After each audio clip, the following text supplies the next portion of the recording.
नवीन वर्षाच्या हार्दिक शुभेच्छा।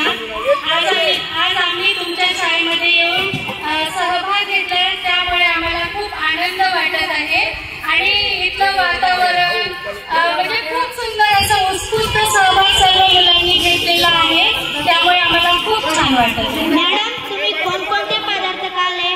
मी fish fry आणि अंडा राईस, बॉईल अंडा, त्याच्यानंतर पाणीपुरी, अनेक प्रकारचे लाडू, डोसा, इडली सर्व थोडं ट्राय केलेला आहे। मॅडम, तुम्हाला कोणता पदार्थ चांगला आवडला? मला सर्वात जास्त फिश फ्राय आवडला। धन्यवाद मॅडम। आणि पाणीपुरी पण खूप सुंदर।